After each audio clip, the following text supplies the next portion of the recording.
Vote, ఒకే ఒక్క తీర్పు 5 కోట్ల ప్రజల భవిష్యత్తును ఎలా మార్చేసిందో తెలుసా? ఇల్లుడుగానే పండుగ కాదంటారు పెద్దలు. కానీ పునాది బలంగా పడితే విజయం ఎలా పరుగులు పెడుతుందో కళ్ల ముందు చూపిస్తోంది నవ్యాంధ్రప్రదేశ్. కూటమి ప్రభుత్వం కొలువుదీరి జూన్ 12 నాటికి సరిగ్గా 2 ఏళ్లు. అవును, గడిచిన 24 నెలల్లో ఏపీలో జరిగింది కేవలం పరిపాలనా మార్పు మాత్రమే కాదు, అరాచకంపై అక్షరాల ఒక నిశ్శబ్ద విప్లవం. అప్పుల ఊబిలో కూరుకుపోయిన రాష్ట్రాన్ని ప్రగతి పట్టాలెక్కించిన ఆ 24 మంత్స్ మహాప్రస్థానం ఏంటి? ఈ 2 ఏళ్ల వైభవం వెనుకున్నటువంటి ఆ సీక్రెట్ సక్సెస్ ఫార్ములా ఏంటి? లేట్ చేయకుండా let's watch this exclusive special story.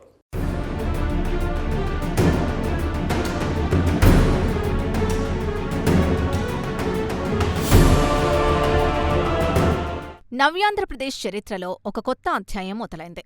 ఒక్క మార్పుతో ఎంటైర్ సిస్టమ్ చేంజ్ అవుతుందన్న ప్రజల నమ్మకాన్ని నిజం చేస్తూ సాగుతున్న సుదీర్ఘ ప్రయాణం ఇది. యువత, బ్రైట్ ఫ్యూచర్, ఫారిన్ ఇన్వెస్ట్మెంట్స్ రాక, గుండెల మీద చేయి వేసుకుని ప్రశాంతంగా నిద్రపోయే వాతావరణం తీసుకురావడం కేవలం ఒక అడ్మినిస్ట్రేషన్ మాత్రమే కాదు, ఇదొక గ్రేట్ విషన్, ఒక స్పష్టమైన క్లారిటీ, కంటిన్యూస్ హార్డ్ వర్క్. నవ్యాంధ్రప్రదేశ్ను స్వర్ణాంధ్రప్రదేశ్గా మార్చే ఆ సుదినాలకు రాచబాటలు వేసిన కూటమి ప్రభుత్వం ఏర్పడి జూన్ 12 నాటికి సక్సెస్ఫుల్గా 2 ఏళ్లు పూర్తి కానుంది. ఇదొక పొలిటికల్ చేంజ్ మాత్రమే కాదు, ఒక కొత్త డెవలప్మెంట్ ఎరాకు నాంది అని మేధావులు బలంగా అభిప్రాయపడుతున్నారు. ప్రజల ఆశల్ని నిజం చేసే దిశగా అడుగులు పడుతున్నాయని ప్రస్తుత పరిస్థితులు స్పష్టం చేస్తున్నాయి. రాబోయే కాలంలో ఈ విధానాలు మరిన్ని మార్పులకు కారణం కానున్నాయి.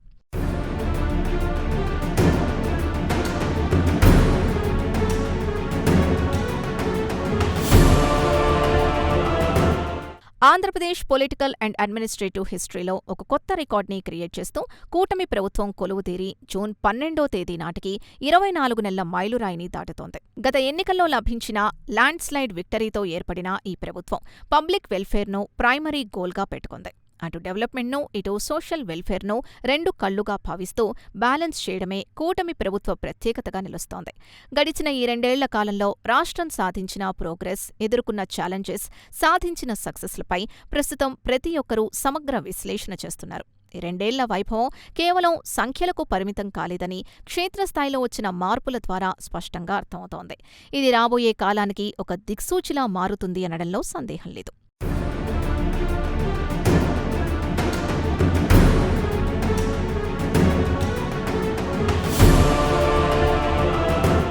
కూటమి ప్రభుత్వం పగ్గాలు చేపట్టే నాటికి స్టేట్ ఎకనామిక్ కండిషన్ అత్యంత దయనీయంగా ఉందనేది జగమెరిగిన సత్యం. ఖజానా పూర్తిగా ఖాళీ కావడం, విపరీతమైన అప్పుల భారంతో శాలరీలు, పెన్షన్లు ఇవ్వడమే పెద్ద టాస్క్గా మారిన తరుణంలో లీడర్షిప్ చంద్రబాబు, పవన్ కళ్యాణ్ నేతృత్వంలో ప్రభుత్వం బాధ్యతలు చేపట్టింది. ఈ ఎకనామిక్ క్రైసిస్ నుండి రాష్ట్రాన్ని గట్టెక్కించేందుకు ప్రభుత్వం అత్యంత వ్యూహాత్మకంగా ఫినాన్షియల్ మేనేజ్మెంట్ అడుగులు వేసింది. అనాలోచిత ఖర్చులకు బ్రేకులు వేస్తూ కొత్త ఆదాయ వనరులపై ఫోకస్ పెట్టింది. కేంద్ర ప్రభుత్వంతో ఉన్న సత్సంబంధాలను వాడుకొని ఫండ్స్ విడుదలను స్పీడప్ చేసింది. ఫినాన్షియల్ డిసిప్లిన్ను ఖచ్చితంగా అమలు చేయడం ద్వారా కుదేలైన రాష్ట్రాన్ని మళ్లీ ప్రగతి పట్టాలెక్కించడం ప్రస్తుతం రాజకీయ వర్గాల్లో ఒక ప్రధాన చర్చనీయాంశమైంది. నిజం నిలకడ మీద తెలుస్తుంది అనే సామెతకు తగ్గట్టుగా వీరి ఆర్థిక సంస్కరణల ఫలితాలు ఇప్పుడు స్పష్టంగా కనిపిస్తున్నాయి.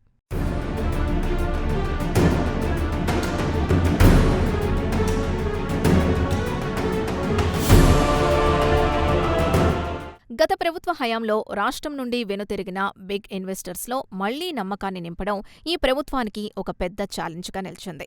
ఇండస్ట్రియలిస్టులకు అనుకూలమైన పాలసీలను తీసుకురావడం ద్వారా ఇంటర్నేషనల్ లెవెల్లో గుర్తింపు పొందిన విదేశీ పరిశ్రమలను, మెగా ప్రాజెక్టుల్ని ఏపీకి ఆకర్షించడంలో ప్రభుత్వం సక్సెస్ అయింది.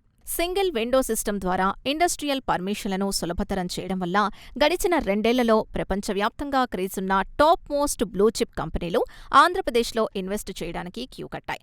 లక్షల కోట్ల రూపాయల ఇన్వెస్ట్మెంట్స్ స్టేట్కి రావడం రాష్ట్ర పారిశ్రామిక రంగానికి ఒక కొత్త ఎనర్జీనిచ్చిందని ఆర్థిక నిపుణులు విశ్లేషిస్తున్నారు. ఈ రకమైన ఇండస్ట్రియల్ గ్రోత్ ఫ్యూచర్లో మరిన్ని ఎంప్లాయ్మెంట్ ఆపర్చునిటీస్ పెంచుతుందని అంచనా వేస్తున్నారు.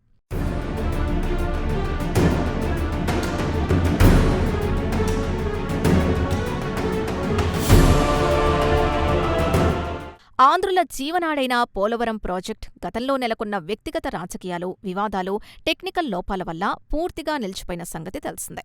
అయితే కూటమి ప్రభుత్వం అధికారంలోకి రాగానే పోలవరం వర్క్స్ పరుగులు పెట్టించడంపై స్పెషల్ ఫోకస్ పెట్టింది. డయాఫ్రమ్ వాల్ దెబ్బతినడం వంటి క్లిష్టమైన సమస్యల్ని సాల్వ్ చేయడానికి గ్లోబల్ ఎక్స్పర్ట్ సలహాలు తీసుకుంది. సెంట్రల్ గవర్నమెంట్ నుండి అవసరమైన భారీ ఫండ్స్ని ముందస్తుగా శాంక్షన్ చేయించుకుని పనుల్లో స్పీడప్ పెంచింది. కష్టే ఫలి అనే సామెత చెందంగా అహోరాత్రులు శ్రమిస్తూ సాగు, తాగునీటి కష్టాల్ని శాశ్వతంగా తీర్చే లక్ష్యంతో ఈ మెగా ప్రాజెక్ట్ని త్వరగా పూర్తి చేసేందుకు రాత్రింబవళ్లు పనులు జరిపిస్తున్నారు. ఈ కఠోర శ్రమ త్వరలోనే సత్ఫలితాల్నిస్తుందని క్షేత్రస్థాయి పరిశీలనలు చెబుతున్నాయి.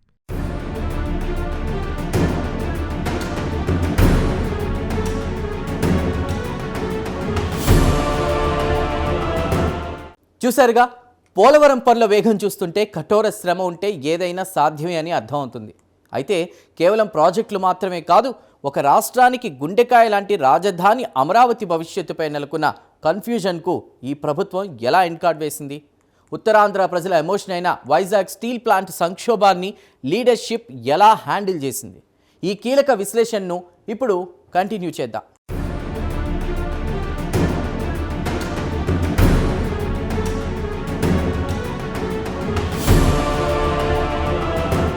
రాష్ట్ర రాజధాని అమరావతిపై గతంలో నెలకొన్న తీవ్రమైన అనిశ్చితికి, కన్ఫ్యూషన్కు ఈ ప్రభుత్వం లీగల్గా ఎండకాడు వేసింది. అమరావతిని ఏకైక పర్మనెంట్ క్యాపిటల్గా గుర్తిస్తూ అవసరమైన చట్టపరమైన ప్రొటెక్షన్స్ కల్పించింది. గతంలో మధ్యలోనే ఆగిపోయిన పెండింగ్ కన్స్ట్రక్షన్ వర్క్స్ని పునఃప్రారంభించడమే కాకుండా ఇన్ఫ్రాస్ట్రక్చర్ డెవలప్మెంట్కు భారీగా బడ్జెట్ కేటాయించింది. వరల్డ్ క్లాస్ సిటీగా అమరావతిని తీర్చిదిద్దేందుకు అవసరమైన మాస్టర్ ప్లాన్ని అమలు చేస్తోంది. భూములిచ్చిన రైతులకు పూర్తి న్యాయం చేస్తూ రాజధాని నిర్మాణాన్ని ఒక ప్రతిష్టాత్మక ప్రాజెక్టుగా ముందుకు తీసుకెళ్లడం ప్రభుత్వం యొక్క దృఢ సంకల్పానికి బలమైన సంకేతాలిస్తోంది. ఒక గొప్ప ఆశయం కోసం చేసే ప్రయత్నం ఎప్పుడూ వృధా కాదనే నమ్మకం ఇప్పుడు ప్రజల్లో స్పష్టంగా వ్యక్తమవుతోంది.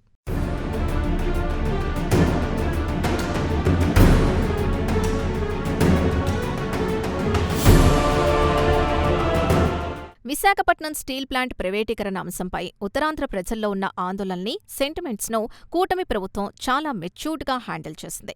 కేంద్ర ప్రభుత్వంతో నిరంతరం టాక్స్ జరుపుతూ స్టీల్ ప్లాంట్ మనుగడకు, వర్కర్ల హక్కులకు పూర్తి భరోసా కల్పించింది. ప్లాంట్ ఎకనామిక్ రివైవల్ కోసం అవసరమైన ఫినాన్షియల్ ప్యాకేజీల కోసం ఢిల్లీ స్థాయిలో ప్రెషర్ తేవడంతో పాటు కడపలో కొత్త స్టీల్ ఫ్యాక్టరీల స్థాపనకు మార్గం సుగమం చేసింది.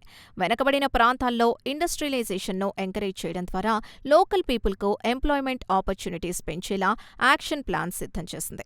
ప్రాంతీయ అసమానతలు తొలగించడమే లక్ష్యంగా ప్రభుత్వం అడుగులు వేస్తోందని దీని ద్వారా స్పష్టంగా అర్థమవుతోంది.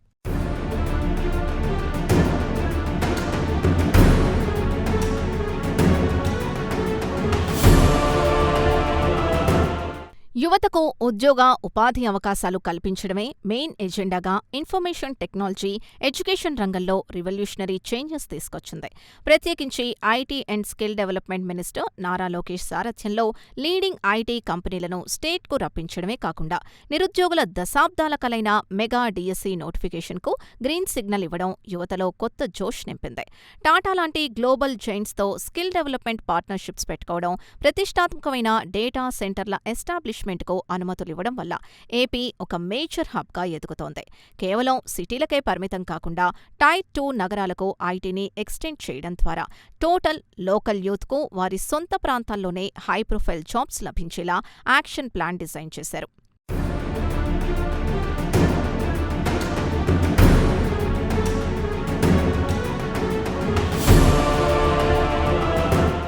గత ప్రభుత్వ హయాంలో శాంతి భద్రతలు పూర్తిగా పడిపోయాయనే విమర్శలు జోరుగా సాగిన సంగతి అందరికీ తెలిసిందే.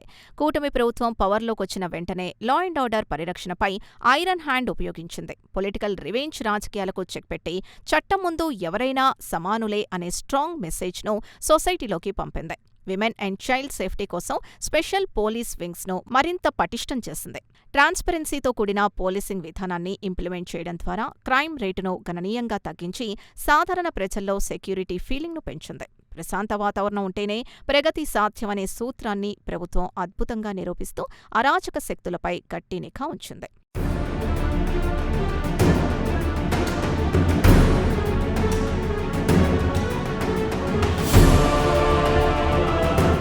తెలుగుదేశం, జనసేన, భారతీయ జనతా పార్టీల అద్భుతమైన కలయికతో ఏర్పడిన ఈ కూటమి ప్రభుత్వం వారి మధ్య ఉన్న మిత్రబంధాన్ని చాలా కేర్ఫుల్గా, పదిలంగా కాపాడుకుంటూ ముందుకు సాగుతోంది. మూడు పార్టీల టాప్ లీడర్స్ మధ్య ఉన్న కోఆర్డినేషన్, మ్యూచువల్ రెస్పెక్ట్ ఈ రెండేళ్ల అడ్మినిస్ట్రేషన్లో చాలా క్లియర్గా కనిపించాయి.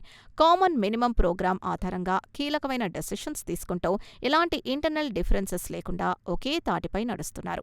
ఐక్యమత్యమే మహాబలం అనే సామెతకు ఈ మూడు పార్టీల ఐక్యత ఒక చక్కని నిదర్శనంగా నిలిచింది. ఈ పొలిటికల్ స్టెబిలిటీ రాష్ట్ర ప్రగతికి ఎంతో ప్లస్ పాయింట్ అయిందని, పెట్టుబడిదారులు కూడా రాష్ట్రంలో ఇన్వెస్ట్ చేయడానికి ముందుకు రావడానికి ఇది కారణమని విశ్లేషిస్తున్నారు.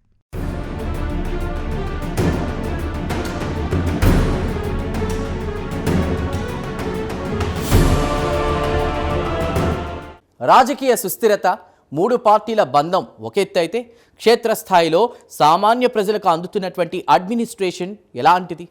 గతంలో ల్యాండ్ టైటిలింగ్ యాక్ట్ తెచ్చిన టెన్షన్లను పోగొడుతూ కూడా ప్రభుత్వం ఇచ్చినటువంటి ఆ స్ట్రాంగ్ సంకేతం ఏంటి? అటు డెవలప్మెంట్ను, ఇటు సోషల్ వెల్ఫేర్ను రెండు కళ్ళుగా మార్చిన ఆ సంక్షేమ ప్రయాణం క్షేత్రస్థాయిలో ఎలాంటి మార్పులు తెచ్చిందో ఇప్పుడు చూద్దాం.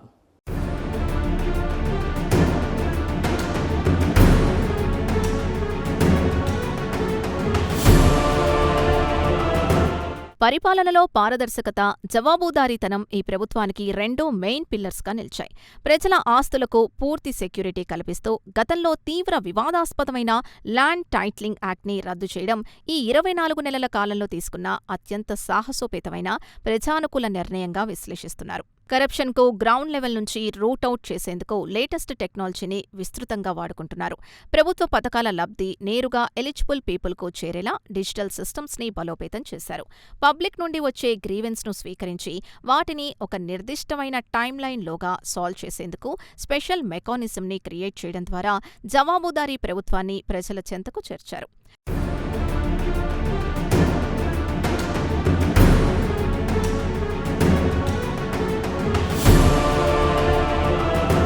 వ్యవసాయ రంగాన్ని మళ్లీ ప్రాఫిటబుల్గా మార్చేందుకు ప్రభుత్వం వినూత్నమైన ప్లాన్స్, స్కీమ్స్ని ఇంట్రడ్యూస్ చేసింది. రైతులకు సరైన టైంలో క్వాలిటీ విత్తనాలు, ఫెర్టిలైజర్స్ అందించడంతో పాటు ఇన్పుట్ సబ్సిడీని నేరుగా వారి బ్యాంక్ అకౌంట్స్లో క్రెడిట్ చేస్తోంది.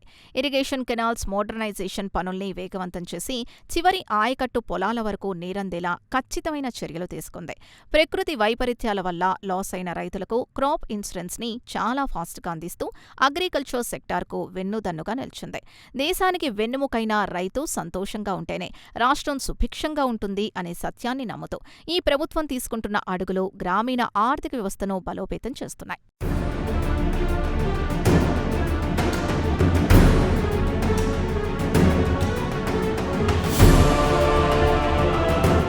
ఎడ్యుకేషన్, హెల్త్ కేర్ రంగాల్లో ఇన్ఫ్రాస్ట్రక్చర్ కల్పనకు చంద్రబాబు సర్కార్ హై ప్రియారిటీ ఇచ్చింది. గవర్నమెంట్ స్కూల్లో విద్యా ప్రమాణాల్ని పెంచేందుకు టీచర్ వేకెన్సీలను భర్తీ చేయడంతో పాటు లేటెస్ట్ డిజిటల్ లెర్నింగ్ని ఎంకరేజ్ చేస్తోంది. ఎడ్యుకేషన్ అనేది ప్రతి బిడ్డ హక్కుగా మార్చేలా సంస్కరణలు తెచ్చారు. అలాగే ప్రభుత్వ ఆసుపత్రుల్లో అడ్వాన్స్డ్ మెడికల్ ఎక్విప్మెంట్ను అందుబాటులోకి తెచ్చి పేద ప్రజలకు కార్పొరేట్ స్థాయి ట్రీట్మెంట్ ఫ్రీగా అందేలా ఆరోగ్యశ్రీ స్కీమ్ని మరింత స్ట్రాంగ్ చేశారు. ఆరోగ్యమే మహాభాగ్యం అనే సామెతను నిజం చేస్తూ పేదవాడిపై మెడికల్ ఖర్చుల భారం పడకుండా చూసుకోవడం ప్రభుత్వ బాధ్యతగా మార్చారు. ఈ సామాజిక విప్లవం మానవ వనరుల అభివృద్ధికి తోడ్పడుతోంది.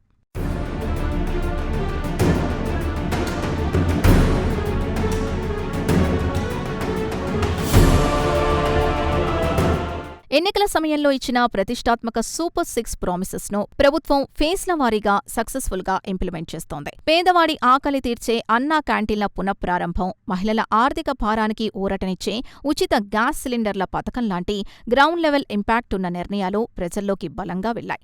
సీనియర్ సిటిజన్స్, విడోస్ పెన్షన్లను పెంచడమే కాకుండా ప్రతి నెల 1వ తేదీన లబ్ధిదారుల చేతికి అందేలా పటిష్టమైన అఫీషియల్ సిస్టమ్ని క్రియేట్ చేసింది.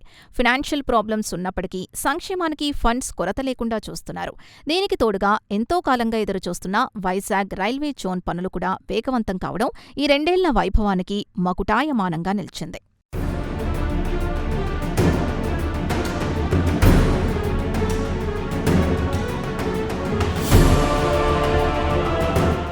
అభివృద్ధి, సంక్షేమం ఈ రెండు వేర్వేరు కావు.